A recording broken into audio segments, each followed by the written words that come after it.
Assalamualaikum, sahabatku semuanya. Pada video sebelumnya kita sudah membahas tentang asal-usul manusia menurut Al-Quran, dan pada kesempatan kali ini kita akan membahas proses terciptanya alam semesta ini menurut Al-Quran. Pada awalnya alam ini berupa gas atau asap dan langit beserta bumi menjadi satu menurut firman Allah sebagai berikut. Kemudian dia menuju kepada penciptaan langit dan langit itu masih merupakan asap. Lalu dia berfirman kepadanya dan kepada bumi, "Datanglah kamu keduanya menurut perintahku dengan suka hati atau terpaksa." Keduanya menjawab, "Kami datang dengan suka hati." Al-Quran Surat Fussilat ayat 11.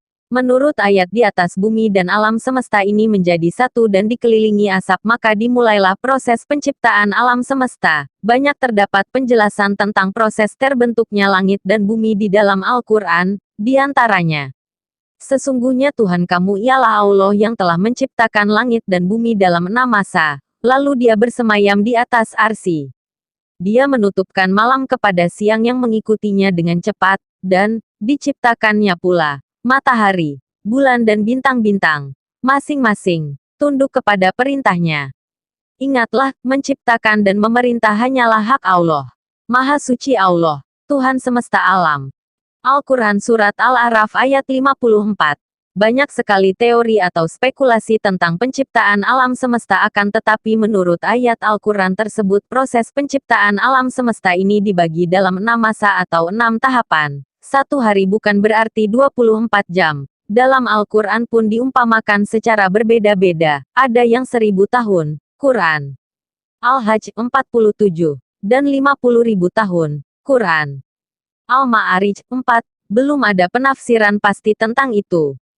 Terciptanya alam semesta pada 6 masa dijelaskan secara terinci dalam Al-Quran An-Nazi'at ayat 27-33. Para ahli mengambil kesimpulan bahwa proses penciptaan langit dan bumi terjadi dalam 6 masa atau 6 tahapan. Urutan masa tersebut sesuai dengan urutan ayatnya, yang artinya sebagai berikut. Tahap pertama terdapat dalam Al-Quran Surat An-Nazi'at ayat 27. Apakah penciptaanmu yang lebih hebat ataukah langit yang telah dibangunnya? Al-Quran Surat An-Nazi'at ayat 27. Pada masa atau periode ini, alam semesta yang jadi kesatuan ini pertama kali terbentuk dari ledakan besar yang disebut Big Bang. Ledakan besar tersebut sebagai awal lahirnya ruang dan waktu, termasuk materi.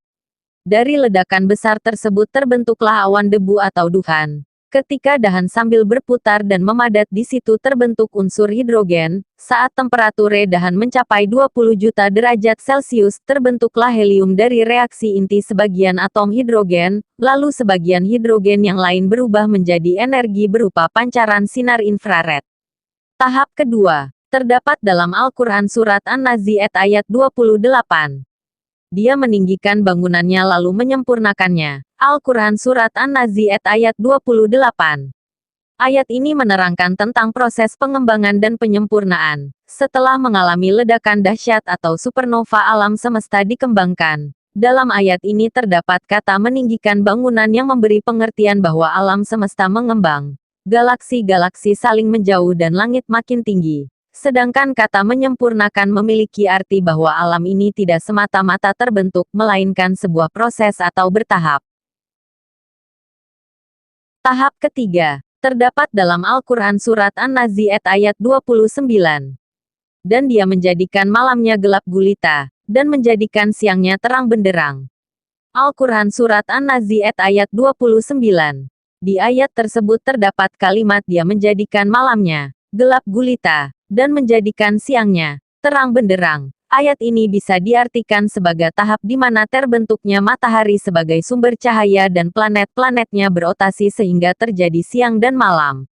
Masa keempat terdapat dalam Al-Quran Surat An-Nazi'at ayat 30. Dan bumi sesudah itu dihamparkannya. Al-Quran Surat An-Nazi'at ayat 30.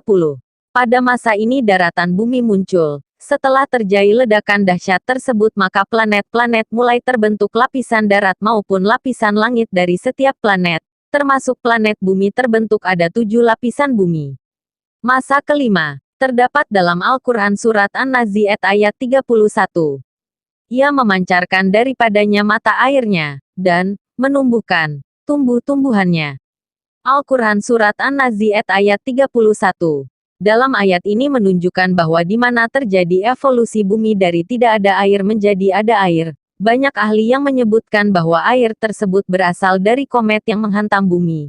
Hidrogen yang terdapat pada komet bereaksi dengan unsur-unsur yang terdapat di bumi dan terbentuk uap air. Uap air ini kemudian turun sebagai hujan. Semua kehidupan berasal dari air. Setelah air muncul kehidupan seperti segala jenis tumbuh-tumbuhan mulai bermunculan dan bumi tampak hijau dan subur.